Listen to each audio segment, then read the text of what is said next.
Real Men of Real Estate with Steve Matley, construction manager and real estate developer, business owner, and educator.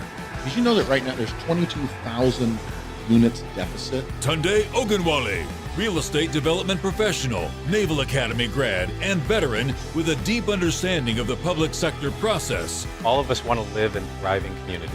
Brian Fox, real estate expert and investor, dedicated to helping hundreds of clients make money in real estate every year. There's so much housing going in. The builders are begging for more land. Future company can come in, lease up space to employ those people who are living in the homes. We have to put the housing in place. That either have to have houses, They want to make sure that there's a strong employment. logistics centers, things like information hubs. We are a shipping economy now. There's economies all over the country where their prices are doubling and tripling.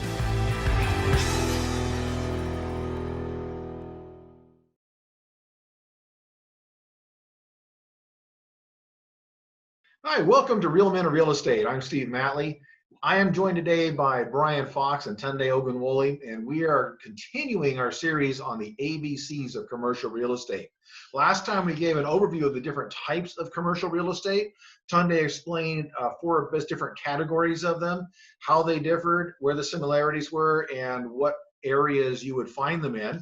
Today, we're going to talk about specifically industrial and e-commerce buildings. We got into that a little last time, but we're going to go into more details to really get an understanding of what these industrial and e-commerce buildings look like and where they're going for the future.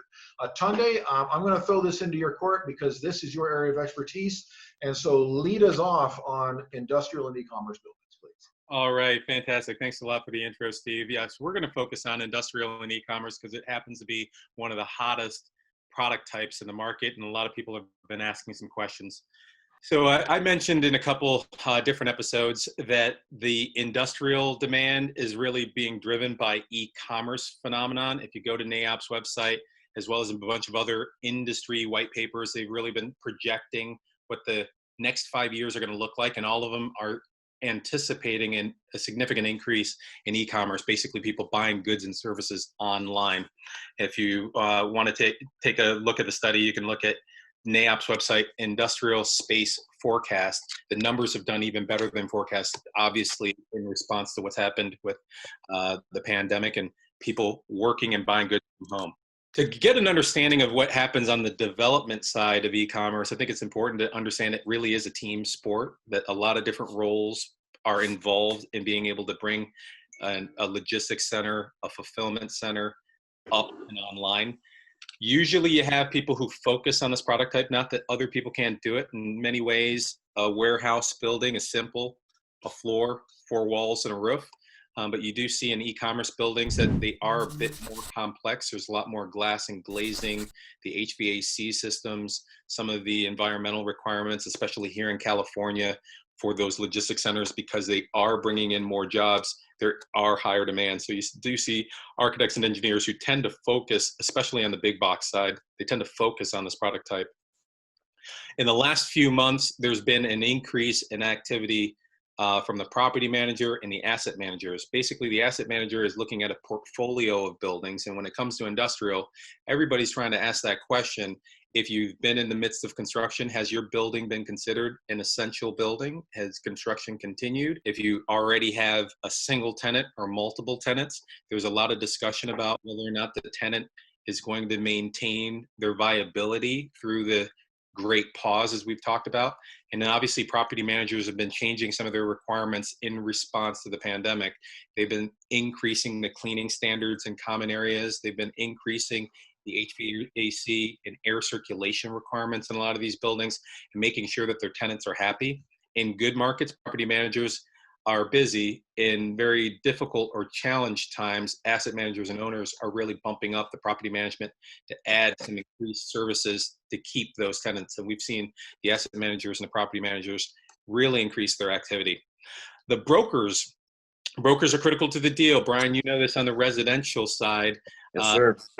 Buildings don't move, they don't get managed unless you have a broker who's representing the interests, either the interests of the ownership or the land or the tenant's interest. You want to talk a little bit about some of the activities you see on residential so people can compare the differences on industrial?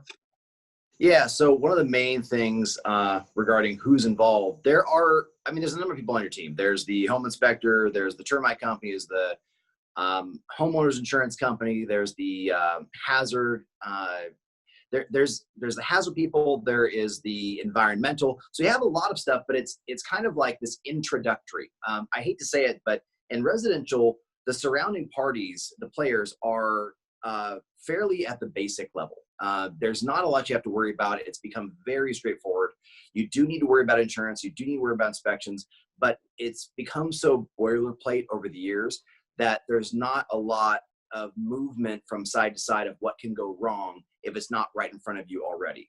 There's the lender, there's escrow, there's title, but all of those positions have been there to protect everything from a very centered peace of mind. So a difference is for industrial, I'm sure there's plenty, but in residential, if it's not right in front of you, you probably don't have it to worry about.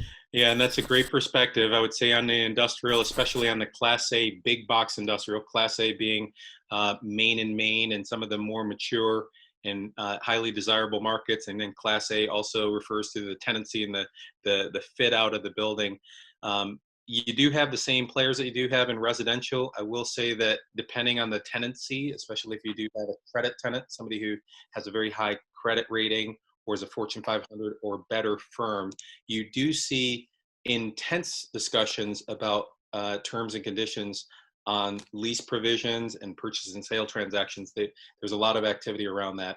The lease up, usually on the short end, you're looking at a 3-year lease on Class A buildings, 5 to 7 years in the middle sweet spot of the market.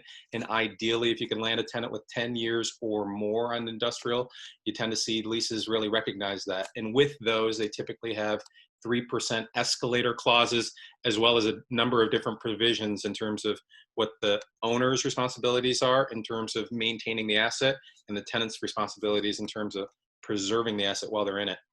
The other players that are really important, we've always talked about this, you need brokers, but you also need capital, and capital comes 2 different flavors. Usually there's the debt side, usually represented by the lenders or some type of lending institution, or equity.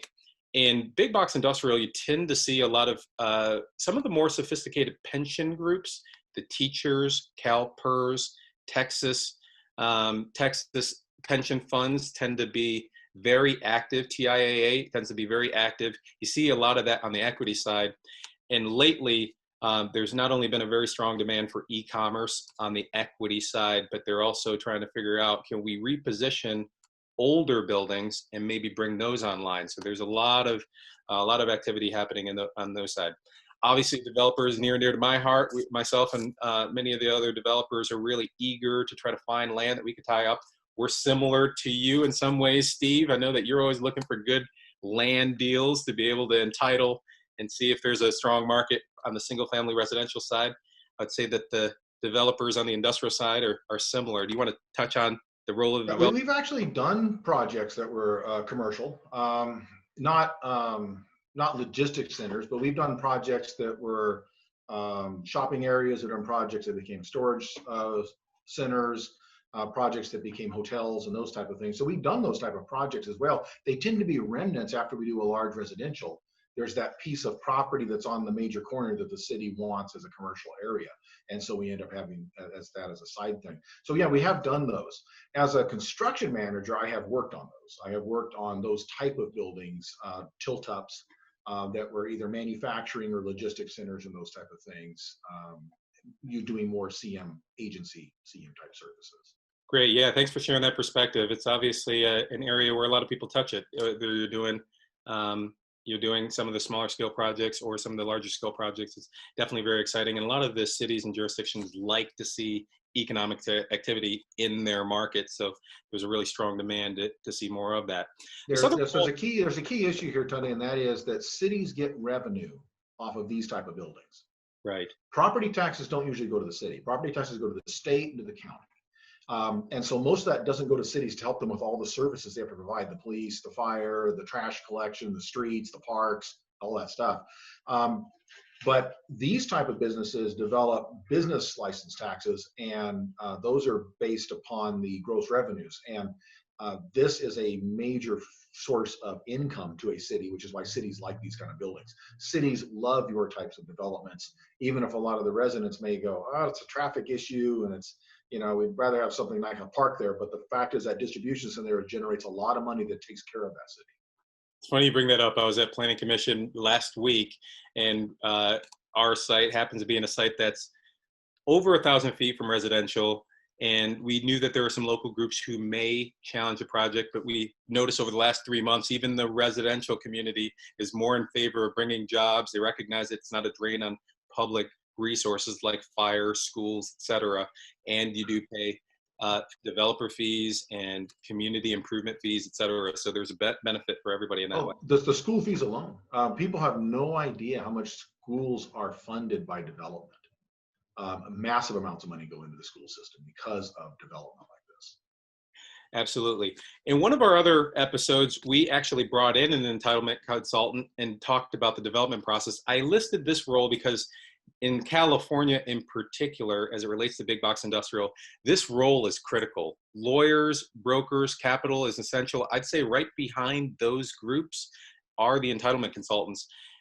They can also, though, be a political liaison and give the developer some support in terms of getting the community in support of a project, outlining what's required for plot plan and planning approvals, et cetera. So I did want to highlight the entitlement consultants, because in California, where it is a little bit more litigious, bringing in that skill set to roadmap, develop a roadmap and follow it is really important.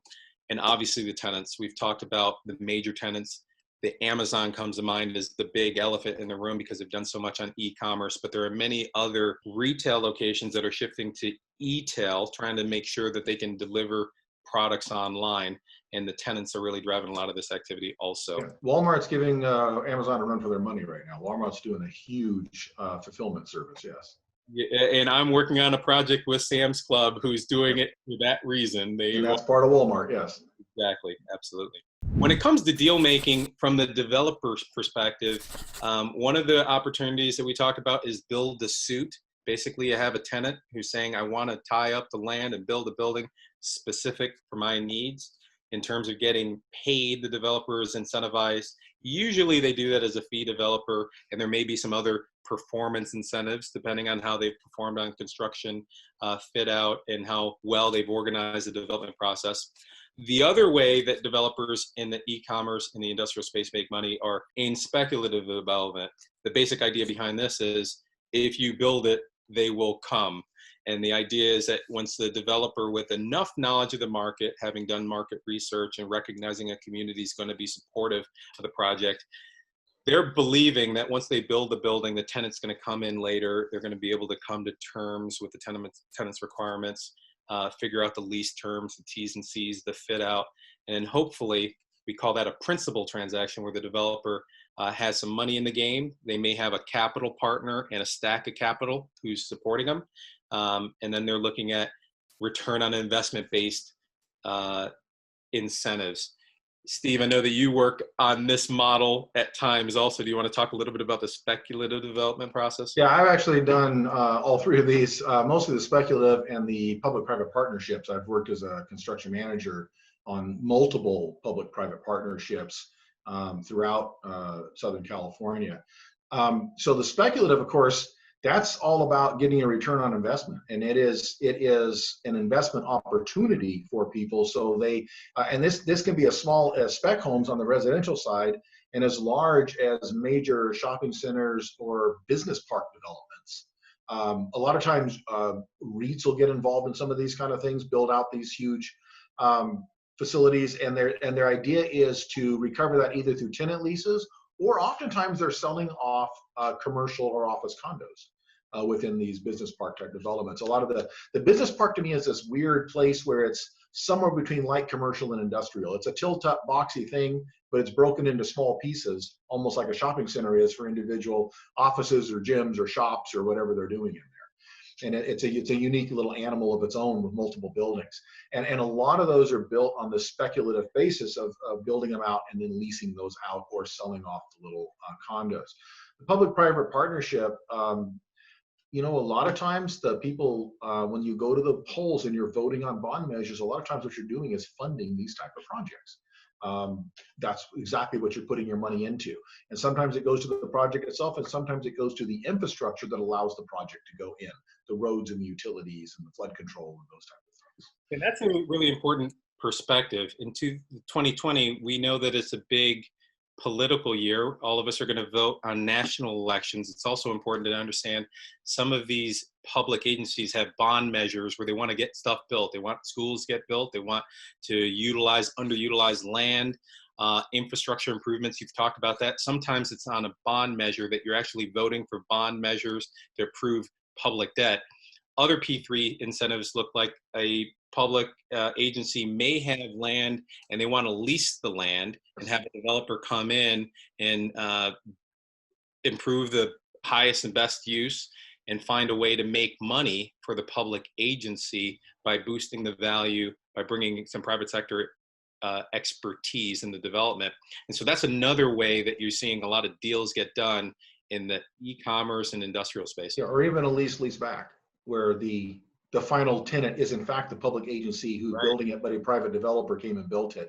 And now, interesting on Brian's end, where some of this gets affected is a lot of these funding measures that come through the public agency end up being stuck on the homeowners in the area through the Mello-Roos, which Right. affects the qualifications of people trying to buy the homes.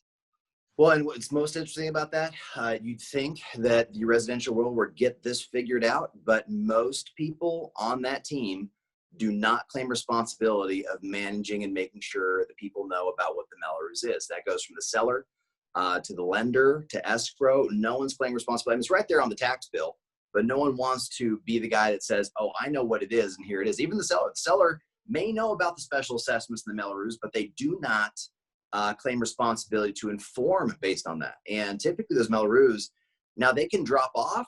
Typically they're almost like a virus in themselves that they mutate and they go for longer or change amounts or something. And I'm not trying to say disparagingly, because they do offer the ability to develop areas and become very, very nice lifestyles for where they're at, but they just are kind of this unknown item that kind of sits there and people try to figure it out. So where it's very common to see different elements of these kinds of things in commercial, industrial, and even some other development projects, in residential, again, as I mentioned before, it's a very simple program. So when you stick anything in the middle of that that is even remotely needing to be thought about, it becomes kind of a stressful thing for folks. Yeah. And that's where it all crosses over, because this is where, in order to enable the industrial project, a public-private partnership was put together, which then caused a tax base that was passed over to the residential developers and to the home buyers. Yeah. And so it all is actually interconnected, even though we think it's all very separate. And then just to clarify some of the different product types in industrial, the fulfillment and distribution centers, we've talked about this in previous episodes. Fulfillment, if you order the goods are in the warehouse and they're shipped directly to you. The distribution centers house the information, house the product, and then they're shipped to retail locations, and ultimately they're picked up from those locations or into the urban core. Advanced manufacturing, we're not seeing a lot of this in Southern California, but I do think in Northern California and different parts of the country, we've talked about make products in America, and we're starting to see more jurisdictions look at building goods, making goods in America. So we want to kind of highlight that this is probably a phenomenon that we'll start seeing more of in the e-commerce, in comparison to e-commerce. We'll see industrial really start focusing on advanced manufacturing. Right now, it makes up about 3% of the market, at least here in Southern California. But we do think that those numbers are going to grow as people are looking at making more goods in the United States. Cold storage, if you were at home for the last few months and were unable to make it to your neighborhood grocery store and you wanted to get produce or frozen goods, it may have come from a cold storage facility directly to your house. There's a lot of movement that's happening in cold storage. Again, cold storage occupies about 3% of the industrial space. We do expect more cold storage facilities. Those are different though, in terms of the requirements of the building to be able to manage the lower temperatures and maintain the amount of refrigeration, have the power that's required to maintain those facilities, et cetera. And data centers. Data centers is another phenomenon in industrial where we're seeing a lot more power demands, IT demands for data centers. And that's also a component of the industrial market where we're expecting to see more activity in those major nodes to be able to deliver more information, more power to consumers at a faster rate. In terms of the look ahead, we've talked a lot about the fact that industrial tends to be one of the favored building types. The reasons are pretty clear. A lot of people are getting more comfortable. All generations are getting more comfortable ordering goods online. Retailers are becoming e-tailers to get competitive as the local strip centers have seen some movement. Multi-story, that's a phenomenon that we're starting to see in some of the major metro where land availability isn't as prevalent. You're starting to see people look at 2-story and 3-story buildings. New York, New Jersey, Seattle are some of the markets that we're seeing in the US. There are a couple places in Japan, in Europe that have also been doing multi-story. They're also trying to figure out ways to bring in amenities as industrial has kind of been looked over in terms of design advancements. We're starting to see bringing in some amenities, walking trails, trying to figure out ways to improve the break room and rest facilities on industrial land. That's something that's happening. Inside the building, bringing in some more automation. So it's not just racks and forklifts, but having conveying systems that are smart technology. Starting to see a lot of that activity. And I also talked about the fact that infill, when it comes to e-commerce, trying to get the goods closer to where people live is the name of the game. Out in Southern California, the Inland Empire happens to be a great location because the land values are more affordable, but also trying to be able to find smaller locations closer to the urban cores to be able to service the need in those communities is pretty important. And a term that Amazon coined called last mile, trying to get more product within a mile or two from your home is something that they've been really doing, which has been shifting the behavior in the industrial and e-commerce space. So that's pretty much all I wanted to cover on this go around, just so people had an understanding of industrial, they had an understanding of e-commerce, and we could do a deeper drill down. Want to kind of open it, kick it back over to you, Steve. It's interesting that what's old is new, because you mentioned multi-story being a new thing, but when you go to, like, say, downtown LA, the old Sears warehouse was multi-story. Right. The old department store, USC has a parking structure that used to be the May Company's warehouse. It's like 11 stories tall. So they used to do distribution centers and warehouses in multi-story. They went to the single story with the high racks, and now they're going back to multi-story again. So it's funny how things cycle through. So we're running out of time here, so we need to sum it up. Brian, do you have any last thoughts on this and how it affects what your end of the industry looks like? Quite honestly, the main thing I see is as needs change, industrial used to be right next to the dock, and then it moved just outside the city, and now it's moving way outside the state. And you're going to see industrial kind of scatter itself as a shipping thing. I think we talked about that. But my hint is to watch what the obscure facts are about office and retail that will follow suit, and they will become residential or residential amenities as well. That's what I think. Yeah, and we're actually seeing industrial buildings and old office buildings turning into residences. Right. Exactly. Yeah, everything cycles around. All right, thank you, Tunde, for the information. If you want more information on this, check out our website, realmenofrealestate.com. If you want to see more episodes, subscribe to our channel on YouTube. Like this video, share it, comment on it. It'd be nice if you comment on it. Otherwise, we're going to delete your comment. But if you have good comments to share, please share your comments, share it with your friends. And we're always interested in your input. And if you have suggestions for future topics we can talk about, please put them up in the comments. We'll consider them. We need to get going. We want to keep this as short as possible. We're going to be back with part 3, where we're going to discuss roles and deals in the industrial and e-commerce sector. Tunde's going to lead that one off again. For Brian Fox, Tunde Ogunwole, I'm Steve Matley. This is Real Men of Real Estate, and we'll see you next time.